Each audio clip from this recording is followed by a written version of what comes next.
지난 시간에 사도 베드로는 거짓 선생들이 성도들을 미혹할 때 두 가지 무기를 사용한다고 말씀했습니다. 그 두 가지가 뭐죠? 호색과 탐심, 두 가지입니다. 그래서 호색은 당시 성적인 방종에 빠진 이단 종교의 특징입니다. 호색은 성적인 방종에 빠진 이단 종교의 특징. 그리고 탐심은 돈의 욕심에 빠진 부패한 마음, 이것을 상징합니다. 그래서 이 두 가지 호색과 탐심, 이 두 단어는요, 당시 교회에 침투한 거짓 선생들의 정체가 무엇인지 그것을 명확하게 보여주는 것이라고 할 수 있습니다. 여러분, 이 거짓 선생들은 특징이 많을 거 아닙니까? 아주 나쁜 게 많죠, 그죠? 그런데 그 중에서 콕 집어서 사도 베드로가 지금 두 가지를 얘기했잖아요. 호색과 탐심. 그 이유가 있어요. 호색은 뭐죠? 이 음행은요, 자기 스스로를 학대하는 가장 어리석은 형태의 자해행위이기 때문에 그래요. 자해. 자기 스스로를 제하는 행위가 호색이에요. 그리고 탐심은 뭡니까? 우리의 몸과 마음을 부패하게 하는 일만하게 뿌리입니다. 그래서 이 거짓 선생들이 이걸 가지고 성도들을 미혹했던 거죠. 여러분, 사탄이 우리들에게 사용하는 가장 강력한 무기가 바로 이 음란한 것과 그리고 탐심이에요. 이 두 가지입니다. 그래서 우리가 이 음란과 탐심에 빠지지 않도록 늘 힘써야 되죠. 그죠? 그런데 이게 잘 안 되잖아요. 그죠? 이 음란과 탐심에 잘 이렇게 빠져나오는 게 쉽지 않아요. 그래서 지난 시간에 제가 말씀드렸어요. 해결책이 있다고 그랬습니다. 그게 뭐라 그랬죠? 그죠? 기억나십니까? 하나님을 아는 것.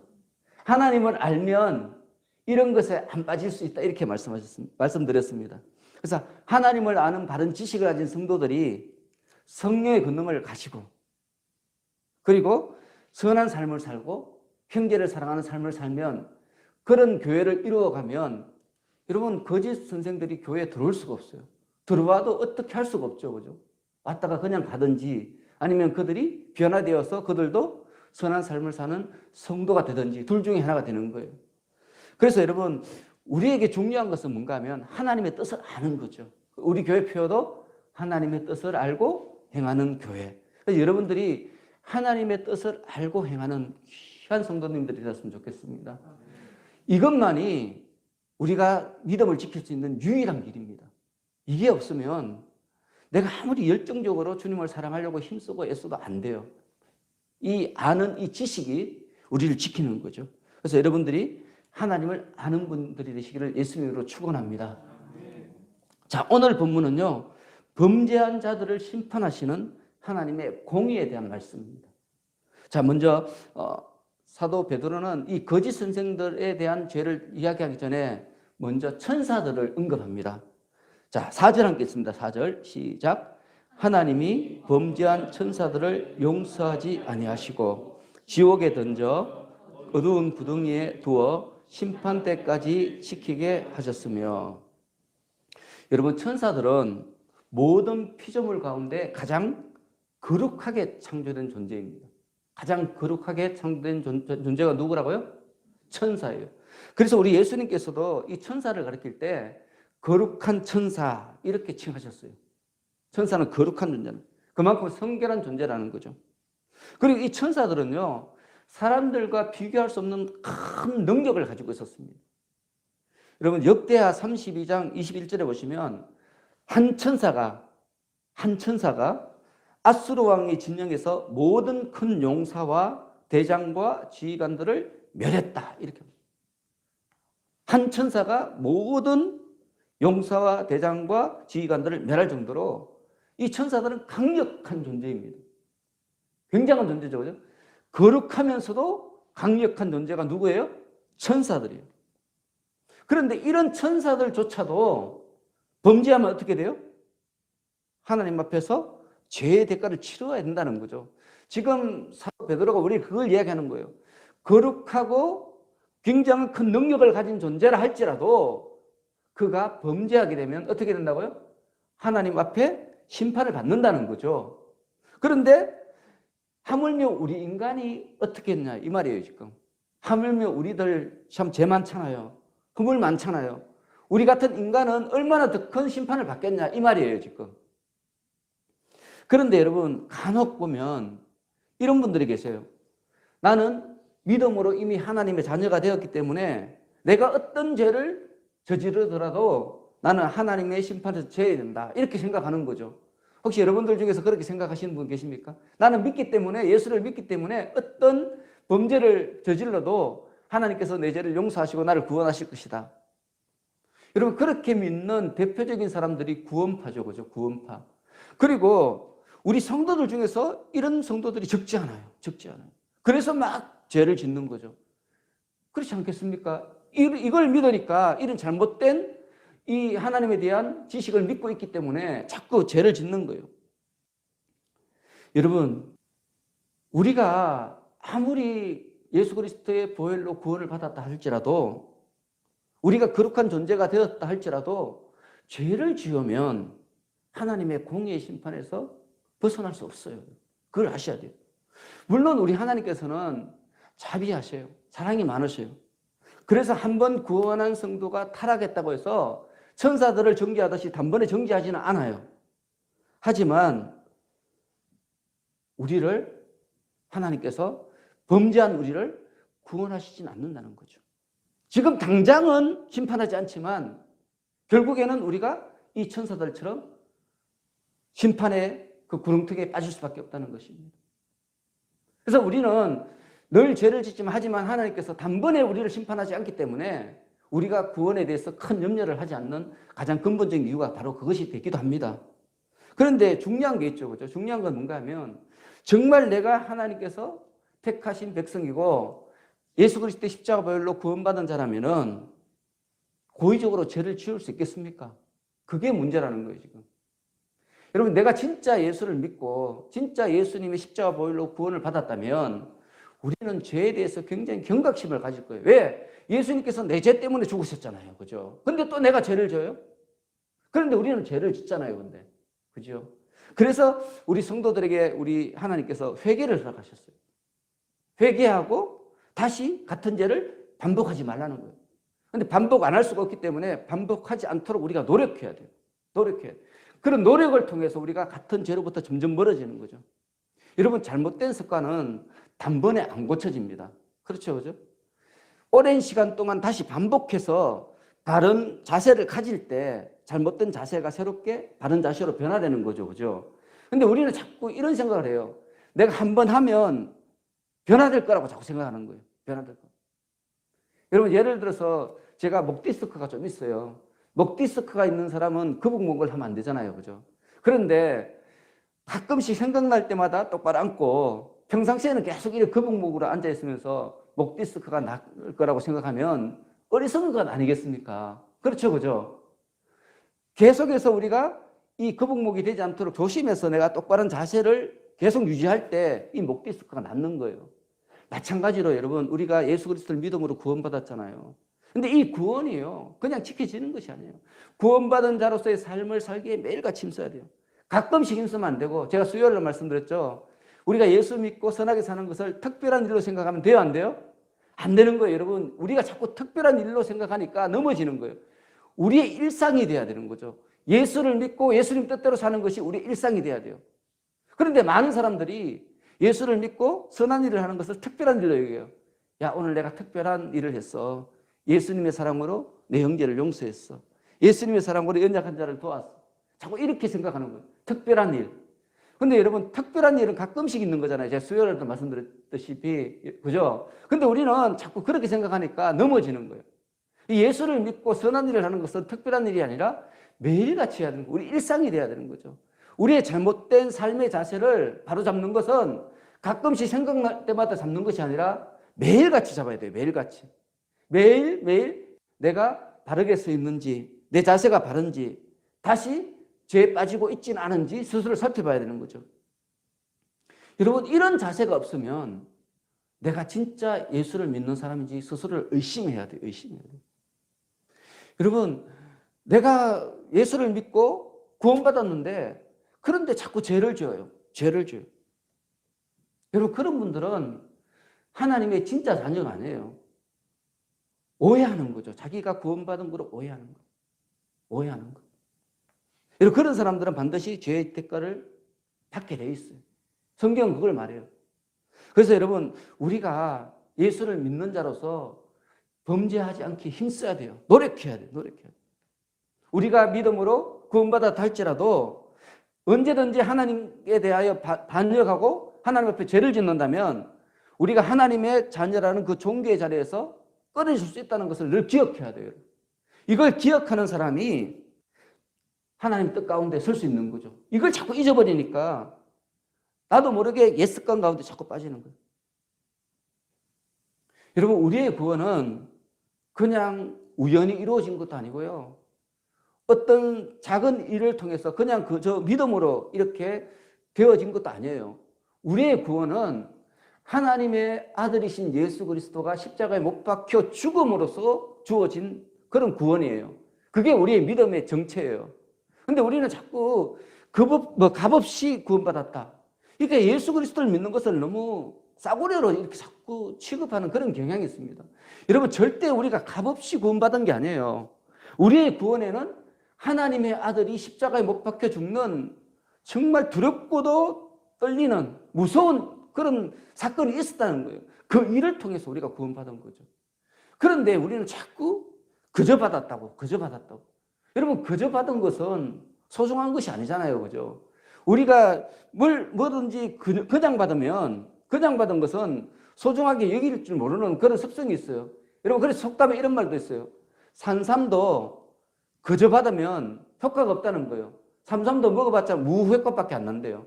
산삼이 효과를 내려면 산삼값을 치르고 먹어야 된다는 거예요. 여러분, 우리 구원도 마찬가지라는 거죠. 우리의 구원은 예수 그리스도가 십자가에 못 박혀 죽기까지 헌신하심으로 희생하심으로 얻은 구원이기 때문에 우리는 이 구원을 굉장히 소중하게 여겨야 되는 거예요. 예수 그리스도의 목숨값만큼 소중하게 여겨야 되는 거죠. 그때 우리가 우리의 구원을 지킬 수 있는 거예요. 그리고 우리가 죄로부터 멀어질 수 있는 거예요. 근데 이걸 자꾸 잊어버리니까, 그저 받았으니까 별로 소중하지 않는 거예요. 별로 귀하지 않은 거예요.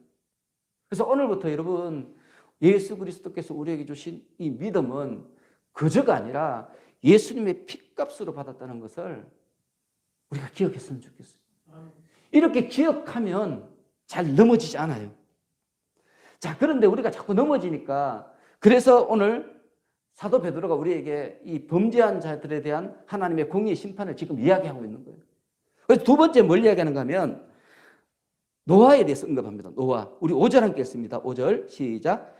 옛 세상을 용서하지 아니하시고 오직 의를 전파하는 노아와 그 7 식구를 보존하시고 경건하지 아니한 자들의 세상에 홍수를 내리셨으며. 자, 여러분, 노아 시대의 사람 정말 악했어요. 정말 악했어요. 여러분, 성경은 창세기 6장에서 노아 시대를 이렇게 표현하고 있습니다. 사람의 죄악이 세상에 가득하고 그들의 마음으로 생각하는 모든 계획이 항상 악하였다. 항상 악했대요. 생각하는 게 다 악해요. 그리고 그들의 행위가 부패하고 포악하였다. 그래서 하나님께서 땅 위에 사람을 지은 것을 한탄하사 마음에 근심하시고 창세기 6장 7절 이렇게 말씀합니다. 내가 창조한 사람을 내가 지면에서 썰어버리되 사람으로부터 가축과 기는 것과 공중의 새까지 그리하리니 이는 내가 그것을 지었음을 한탄함이니라. 참 슬픈 이야기죠. 그죠? 참 가슴 아프고 슬픈 그런 이야기예요. 여러분, 우리 하나님께서 이 세상을 지었음을 한탄하셨다. 한탄하셨다. 여기서 한탄했다는 말은 무슨 뜻인가 하면 후회하셨다는 겁니다. 후회하셨다. 그런데 우리 하나님께서는 이렇게 한탄하시면서도 인류를 바로 심판하지는 않았어요. 먼저 뭘 주셨죠? 뭘 주셨죠? 회개할 기회를 주셨다는 거예요. 회개할 기회. 오직 의를 전파하는, 의를 전파했다는 거예요. 이 말은 뭐예요? 하나님께서 의로운 삶으로 돌이키라고 노아를 통해서 말씀하셨다는 거예요. 이 시대의 선지자는 지금 누구예요? 노아인 거죠. 노아가 선지자로서 세상 사람들에게 너희는 악을 버리고 하나님을 믿는 선으로 돌아오라고 선포하셨다는 거예요. 노아를 통해서 하나님께서. 하나님께서는 너무너무 악했잖아요. 마음으로 생각하는 모든 계획에 항상 악했다 그랬어요. 행위가 부패하고 포악했다고 그랬어요. 그런데 이런 자들조차도 어떻게 했어요? 다시 한번 기회를 주시는 하나님이라는 거죠. 기회를 주시는 거예요. 그들이 다시 돌아올 수 있도록 기회를 주시는 거예요. 그래서 우리가 이 5절 말씀을 통해서 우리가 깨닫는 게 있는 거죠. 이 말씀을 통해서. 사도 베드로가 의를 전파하는 노아라고 말씀한 것처럼 우리가 해야 될 일이 있다는 거예요. 그게 뭐예요? 죄의 세상에 빠진 이 세상 사람들에게 뭘 전해야 돼요? 예수 그리스도의 회개를 선포해야 됩니다. 예수 그리스도를 믿음으로 회개하고 구원받으라 선포해야 됩니다. 노아가 그렇게 선포했던 것처럼 우리도 선포해야 됩니다. 하나님께 돌아오라고 선포해야 된다는 거예요. 이게 우리의 해야 될 일이라는 것입니다. 그런데 여기서 더 중요한 게 있어요, 여러분. 더 중요한 게. 그건 뭔가 하면 오직 의를 전파하는 노아라는 말씀에서 노아는 자기가 구원받기로 확정됐잖아요. 그죠? 노아는 가만히 있어도 구원받아요. 그냥 배만 만들면 돼요. 근데 노아는 배만 만들지 않고 뭐 했어요? 의를 전파했다 그랬잖아요. 의를 전파했다. 이 말은 뭡니까? 노아는 자기의 구원만큼 다른 사람들의 구원에 대해서도 관심을 두었다는 거예요. 참 놀랍지 않습니까, 여러분? 여러분, 의인은 그냥 아무나 의인이 되는 게 아니에요. 의인이란 말은 뭔가 하면 다른 사람을 살리는 자가 의인이에요. 성경에서 말하는 의인은 우리는 그냥 내가 정직하게 살고 내가 선하게 살면 의인이라고 생각하는데 성경은 그런 사람을 의인이라고 말하지 않아요. 내가 그렇게 살 뿐만 아니라 다른 사람들도 그렇게 살도록 힘쓰는 사람, 그 사람이 의인인 거죠. 의인. 여러분, 우리 다 의인이잖아요. 예수 그리스도를 믿음으로 말미암아 다 의로운 사람이 됐잖아요. 여러분 다 의인이에요. 근데 의인은 어떤 삶을 살아야 된다고요? 나만 선하게 사는 것이 아니라 어떻게? 다른 사람들도 나와 같은 선한 삶을 살도록 늘 말하는 사람, 전하는 사람, 설득하는 사람, 그런 사람이라는 거예요. 그래서 우리들도 늘 다른 사람들에게 어려운 삶을 말해야 돼요. 말해야 돼요. 근데 입으로 말하면 사람들이 안 들으니까 뭘로 말해야 돼요? 삶으로, 행동으로, 선한 행실로 이렇게 말해야 되는 거죠. 자, 그러면서 또 한 가지 예를 듭니다. 또 한 가지 예죠. 6절입니다. 6절 다 같이 읽습니다. 시작. 소돔과 고모라 성을 멸하기로 정하여 죄가 되게 하사 후세에 경건하지 아니할 자들에게 본을 삼으셨으며. 자, 여러분, 하나님께서 소돔과 고모라 성을 멸망시켰어요. 그리고 잿더미가 되게 했었어요. 그 이유가 뭐예요? 후세를 위해서 했다는 거예요. 그들이 악해서 멸망시켰지만 하지만 그 위에 더 큰 하나님의 뜻이 있다는 거예요. 후세에 경건하지 아니할 자들에게 본을 삼기 위해서 본보기로 그들을 멸망시켰다는 거죠. 자, 죄를 지으면 어떻게 된다고요? 멸망당한다는 거예요. 그게 바로 소돔과 고모라에서 이 사건에서 하나님께서 우리에게 주시는 교훈이라는 거예요. 교훈. 그런데 이들이 멸망당한 결정적인 이유가 뭐예요? 경건하지 않았다는, 경건하지 않았다. 여러분, 경건은 뭔가 하면 하나님의 거룩한 성품을 담는 것.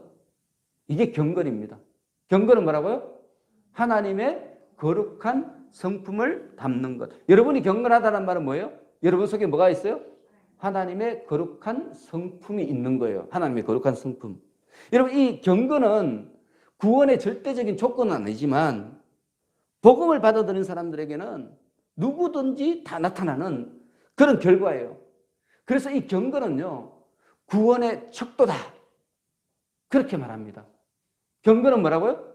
구원의 척도예요, 척도. 그래서 내가 경건하지 않으면 그 사람은 복음을 진정으로 받아들인 게 아니라는 거죠. 내가 예수를 믿는다 하는데 근데 내 삶이 경건하지 않아.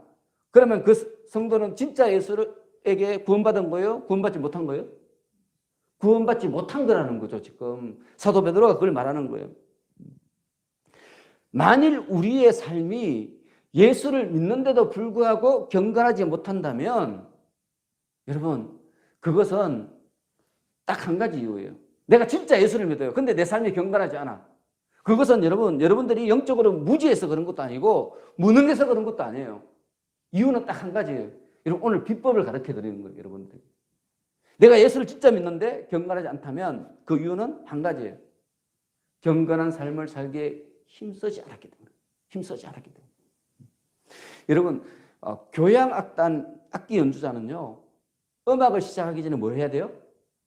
조율을 해야 돼요. 반드시 해야 돼요, 여러분. 이 조율을 하지 않으면 함께 연주할 수 없어요.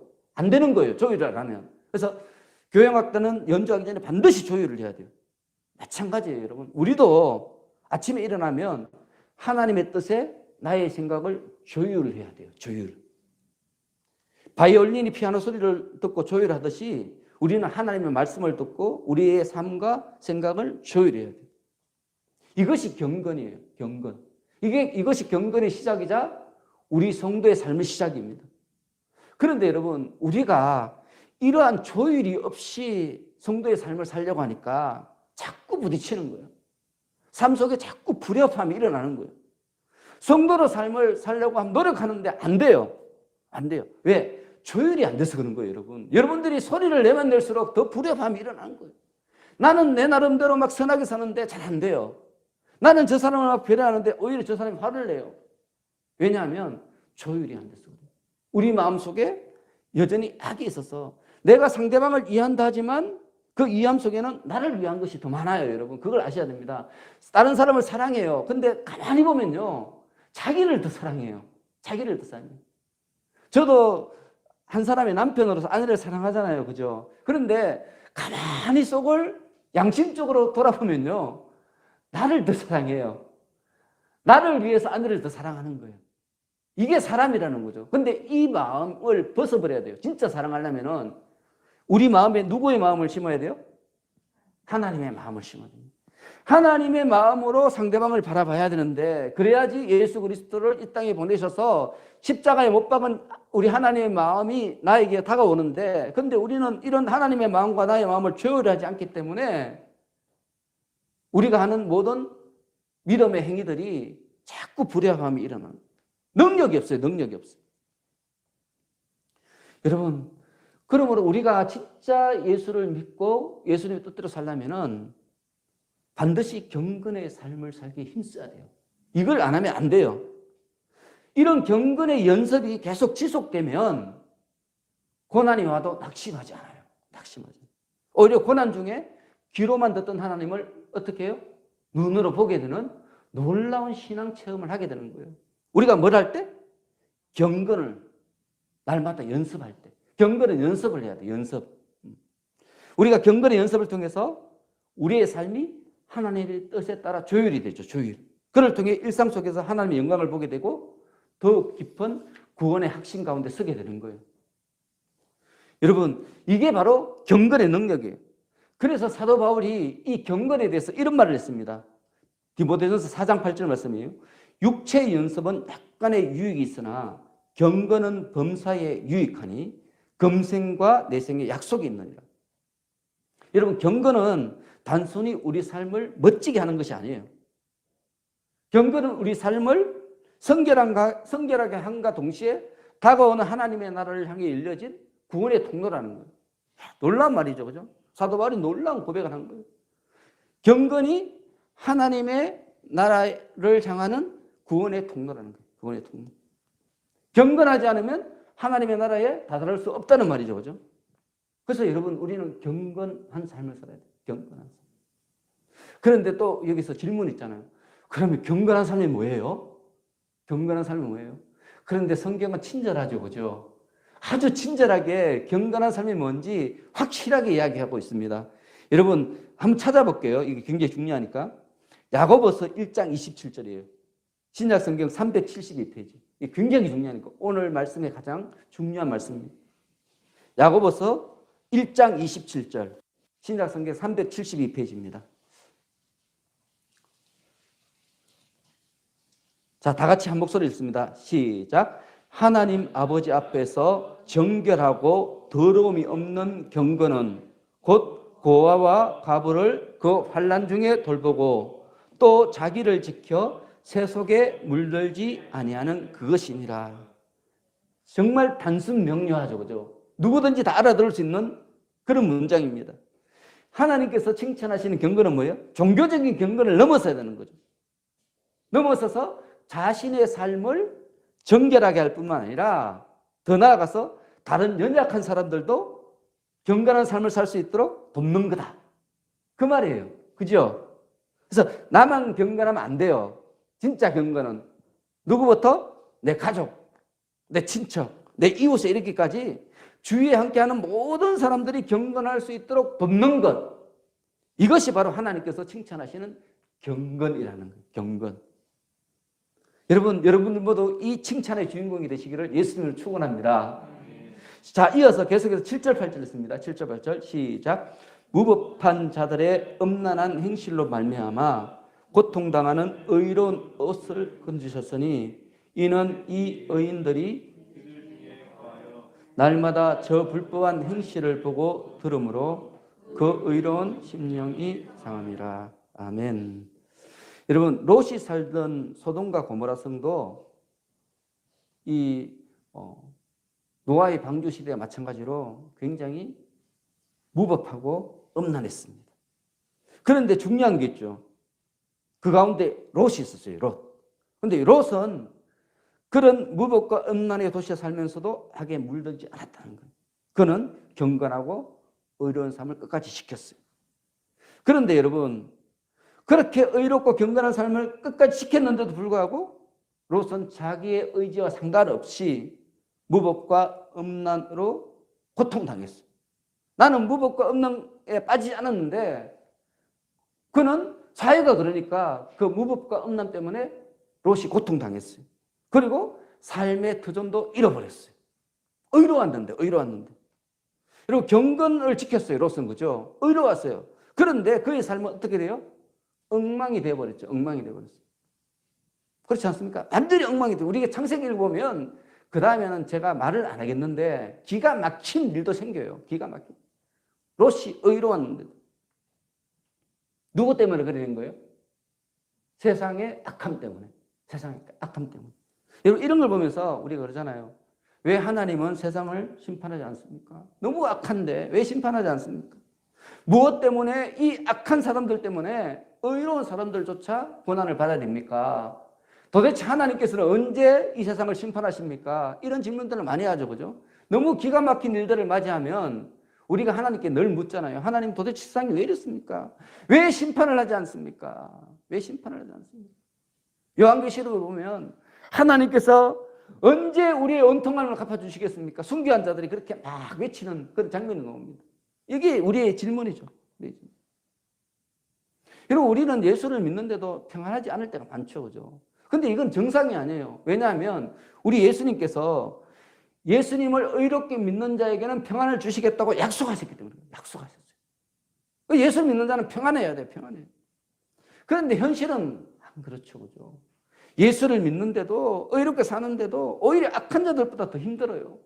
악한 자들보다 더 힘들게 살고 악한 자들보다 더 가난하게 살고 더 억울한 일들을 많이 당하고 그런데 악인들은 여전히 기세등등하고 이게 우리가 사는 세상 아닙니까? 그렇죠. 그죠? 이런 걸 보면서 자꾸 우리가 믿음이 떨어져요. 믿음이 떨어져요. 그런데 여러분, 이런 모습을 보면서 우리가 믿음이 떨어지는 것은 하나님을 잘 알지 못하기 때문이에요. 하나님을 잘 알지 못하기 때문에. 여러분, 우리에게 심판이 덕이 오는 이유가 있어요. 그 이유가 뭐죠? 이유가 뭐예요, 여러분? 하나님의 자비하심. 역설적인 거예요. 우리 하나님이 역설적인 하나님. 악인들을 심판하지 않는 이유가 하나님의 자비 때문에 오래 참고 기다리시는 거예요. 하나님이 자비하신 하나님이기 때문에. 우리가 생각할 때는 하나님이 자비하시면 의인들을 향해서 자비하셔야지 왜 악인들을 향해서 자비하시냐 이렇게 우리가 질문할 수 있는 거죠. 그런데 우리 하나님은 하나님께서 악인들에게 자비하신 것이 오히려 의인들에게 더 큰 자비를 베푸는 것이다. 이렇게 성경은 말하고 있습니다. 여러분, 이 하나님의 마음을 안다면은 우리가 악인의 심판이 당장 이루어지지 않는 것에 대해서 질문할 수가 없어요. 여러분, 이런 질문을 하는 것 자체가 이기적인 거예요. 여러분, 한번 생각해 보시기 바랍니다. 여러분들은 의인이기 때문에 구원받았습니까? 아니잖아요. 그죠? 여러분 다 죄인이었잖아요. 죄인인데 구원받았잖아요. 예수를 믿음으로 의롭게 되어서 구원받은 사람들 아닙니까? 만일 여러분들이 죄인이었을 때 하나님께서 이 세상을 심판하셨다. 그러면 여러분 어떻게 돼요? 여러분들 다 멸망하는 거예요. 근데 하나님께서 이 죄인에 대한 자비하심이 있었기 때문에 우리가 구원을 받게 된 거예요. 알고 보면 우리 같은 죄인이 그래서 우리가 늘 생각해야 되는 거죠. 아, 내가 죄인이었을 때 하나님께서 자비하심으로 심판을 늦추셔서 내가 구원을 받으셨는데 저 사람들도 아직 때가 되지 않아서 예수를 믿지 못하는 것이니까 내가 더 기도를 해야 되겠구나. 저 사람들 위해서 힘써야 되겠구나. 내가 경건을 저 사람들에게 본을 보여야 되겠구나. 이게 바로 우리가 성도들이 지어야 되는 가장 기본적인 자세가 되어야 되는 거죠.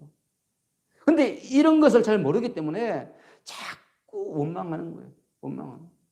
하나님이 야속해 보이기도 하고 다른 사람들은 잘 먹고 잘 살고 편하게 신앙생활 하는데 나만 괴로운 것 같기도 하고 자꾸 이러한 이상한 잘못된 믿음 가운데 우리 자꾸 빠지는 마귀가 그렇게 우리를 유혹하는 거죠. 여러분, 나 같은 죄인 살리신 우리 하나님을 생각한다면은 아직 예수를 알지 못해서 죄중에 빠진 사람들을 정죄할 그런 우리의 모습이 되어서는 안 되는 거죠.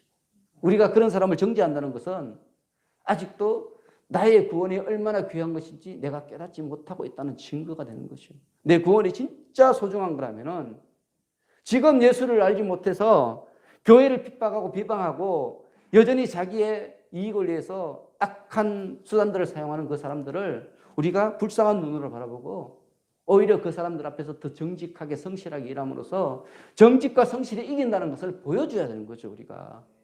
그게 우리의 기본적인 자세가 돼야 됩니다. 그런데 우리가 자꾸 하나님을 원망하는 그 마음을 자꾸 갖는 게 이게 우리의 잘못된 가장 형태의 신앙이라는 것입니다. 그리고 이 기본 근본적인 이유는 뭐예요? 우리가 경건을 연습하지 않았기 때문이다. 경건을 연습하지 않았기 때문이다. 오늘 사도 베드로가 그걸 말하고 있습니다. 여러분, 하나님은 자비하세요. 노하기를 더디하세요. 그래서 심판이 계속해서 유보되고 있어요. 그러나 성경은 말씀합니다. 반드시 마지막 심판의 때는 온다. 그때가 언젠지는 오지만 반드시 옵니다. 여러분, 지금 이 시대에 어떻습니까?